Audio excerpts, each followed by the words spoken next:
championnat de France. Comment ça s'est passé les dernières semaines? Ça va très bien, je me sens bien. Le temps est un peu long quand on est en fin de programme. J'ai pas souvent l'habitude de courir à la fin. Et j'ai regardé les premières épreuves du championnat d'Europe dans mon canapé à Rennes, donc c'est un peu perturbant des fois. Mais maintenant que je suis arrivée, voilà, les choses, le programme suit son cours. Je vais rentrer petit à petit dans la compétition, mais les dernières semaines se sont très bien passées. Il fallait récupérer du stage de Fourronneux, des championnats de France et remettre un peu de travail. C'est ce qu'on a fait à Rennes. C'était assez tranquille comme ambiance, pas beaucoup de monde sur les stades, beaucoup de personnes ont fini leur saison, mais au moins c'était serein et calme, on va dire, comme ambiance de travail. Et justement là, tu arrives avec une médaille européenne un peu à défendre, est-ce que ça rajoute quelque chose ou pas? Comment tu abordes ça toi? Est-ce que ça rajoute quelque chose? Non, parce que j'ai envie d'y aller chercher plus que ce que j'ai déjà gagné. Je ne me dis pas que je dois défendre quelque chose, mais plutôt que j'ai envie de gagner plus. C'était ma première médaille internationale il y a 2 ans à Rome, c'était incroyable. Mais je pense que si je passe la ligne en troisième dans quelques jours, ce ne sera pas les mêmes émotions parce que c'est pas ça que je viens chercher.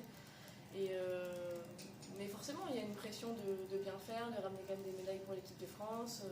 Voilà, on en a déjà 2 et je pense qu'on va en avoir encore plein d'autres. Mais c'est des défis que j'aime et c'est pour ça que je fais de l'athlé justement. Et je suis contente d'avoir ce statut aussi, de me dire que j'ai ça à aller chercher et que j'en ai tous les moyens, quoi. Tu disais cette médaille à Rome, c'était la première. Si tu te compares par rapport à il y a 2 ans, tu dirais que tu as changé sur quoi? Plein de choses. L'année dernière, il y a 2 ans, je découvrais, je pense, le très haut niveau, même si j'avais déjà fait les championnats du monde à Budapest un an avant Rome. Mais voilà, c'était la découverte d'avoir des objectifs très élevés. J'avais annoncé une médaille alors que sur le papier, je n'étais pas forcément médaillable. Et je pense que c'est ce qui m'a lancée aussi dans ma façon de voir les compétitions. Voilà, avant la compétition, j'ai dit que je voulais une médaille. J'étais très conquérante et au final j'ai réussi. Et je me suis dit, j'aime bien quand je suis comme ça. Et depuis, j'ai gardé ce mood-là de toujours donner mes objectifs, les dire. J'ai pas peur d'avoir des objectifs élevés. Voilà, si je dis que là j'ai envie de gagner, c'est élevé parce que sur le papier, Georgia est meilleure que moi.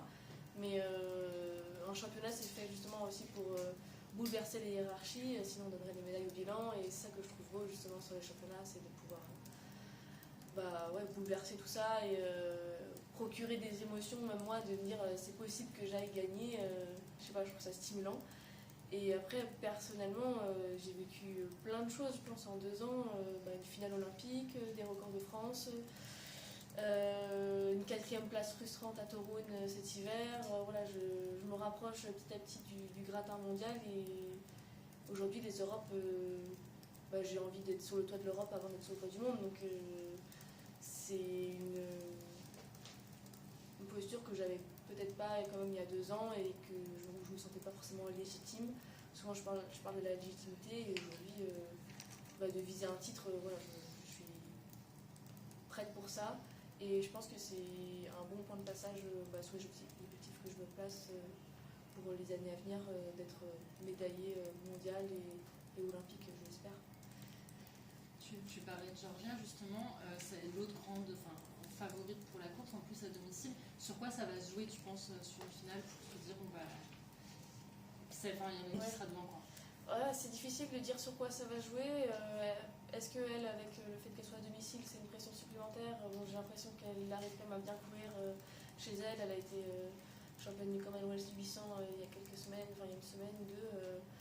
C'est une fille qui gère très bien la pression aussi. Ça joue à rien, des détails, des choix dans une course, et ça, c'est difficile de le prédire. Elle est en confiance, moi aussi. En tout cas, moi, je cours pour aller la battre. Elle, je pense qu'elle court aussi pour gagner ce premier titre européen. Et il y aura aussi des autres adversaires à prendre en compte. On ne sait pas ce qu'elles vont faire. Peut-être que ça va aussi bouleverser, elle, ce qu'elle a envie de faire. Et en tout cas, c'est de ne pas lui rendre la course confortable et facile. Et moi, de me rendre la course le plus confortable possible. C'est difficile de savoir ce qui va nous départager, mais on se ressemble un peu, je pense, des fois. On a commencé un peu tard le demi-fond et on est des morts de faim et je pense qu'il n'y a pas grand-chose qui nous arrête. Donc voilà.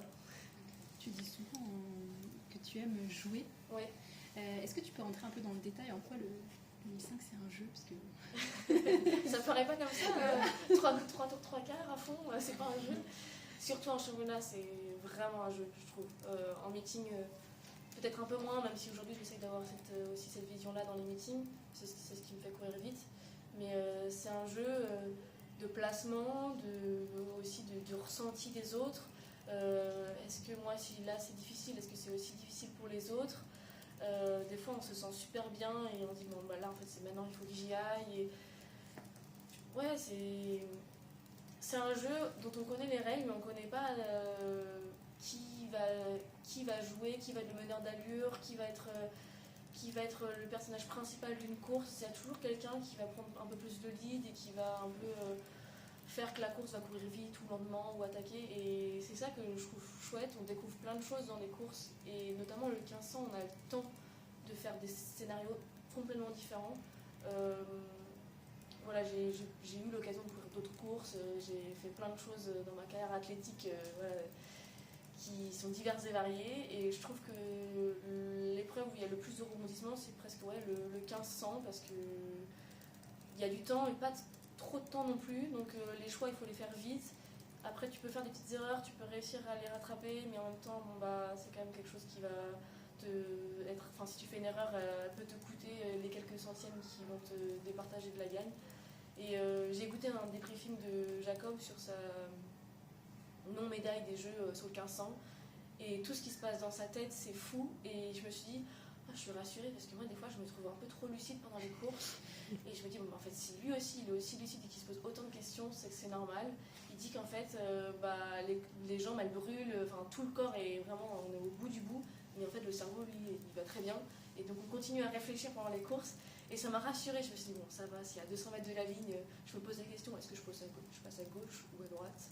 Est-ce que c'est normal? Et des fois, je me dis, en fait, je ne me suis pas donnée à fond parce que j'ai pu me poser la question, mais en fait, c'est normal. Donc, voilà, c'est tout ça qui fait que c'est un jeu contre moi-même, mais aussi contre les autres, quoi.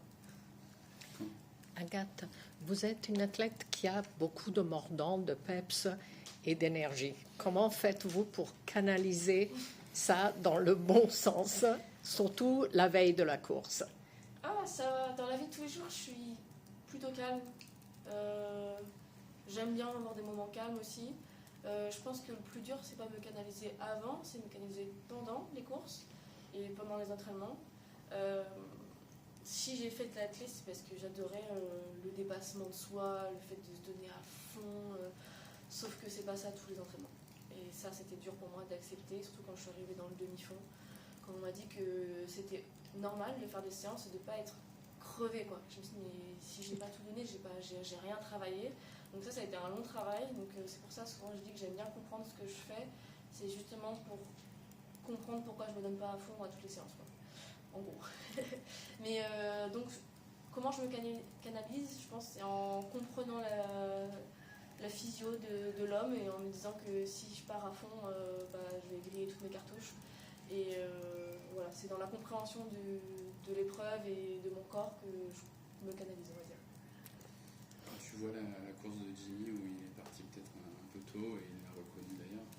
Ça t'a peut-être refroidi ou ça t'a peut-être dit tu vas peut-être changer ta tactique quand tu vois ça? J'ai pas trop de tactique, moi souvent avant les courses, je sais même pas trop encore comment je vais courir mes séries ou ma finale. C'est des choses que je ressens le jour même ou des fois dans un champ d'appel, je prends une décision. Mais par rapport à Jimmy, je sais pas s'il est parti trop tôt, mais je pense que comme il dit, il a été épuisé, je pense, de sa médaille d'or à Tokyo l'année dernière. Il commence tout juste peut-être à retrouver cette hargne et cette envie de gagner. Et face à un Jacob Ingebrigtsen qui lui a la rage de 2 ans de blessure, voilà, ça peut se jouer à ça. Et en plus de ça, je trouve que dans la course, Jacob je sais pas, à un moment donné, a parlé à Jimmy. J'ai trouvé ça un peu bizarre. Et, enfin, comme s'il était un peu rentré dans la tête de Jimmy.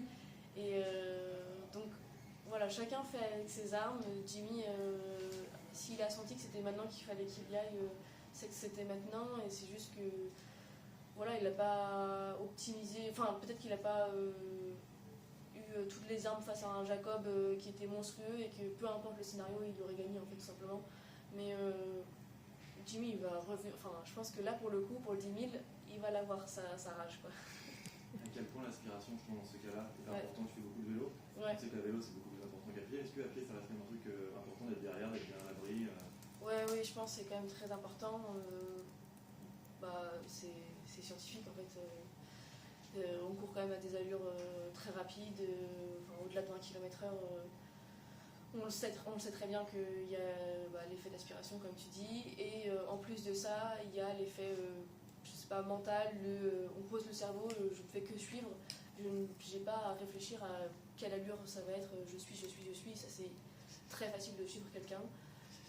J'ai fait des séances derrière un vélo, j'ai fait des séances derrière quelqu'un, j'ai fait des séances toute seule.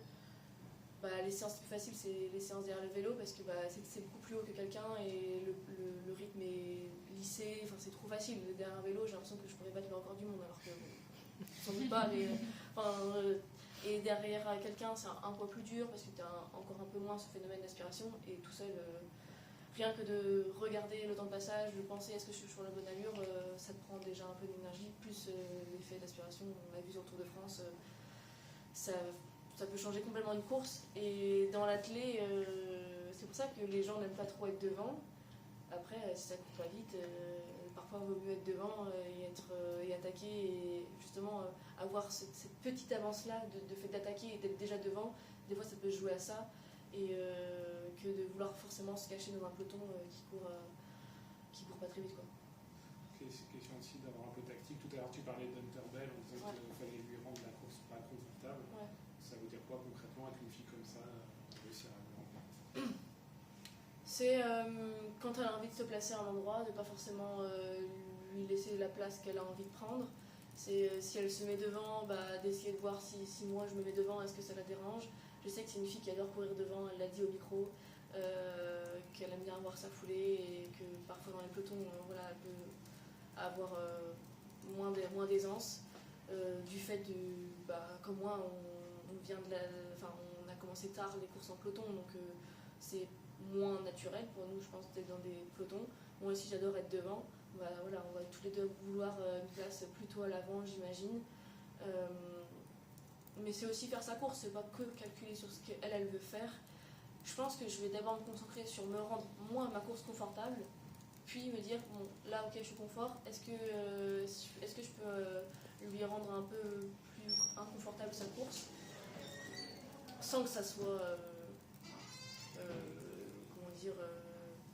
que mon focus soit vraiment que sur elle, parce que je pourrais me perdre aussi là-dedans.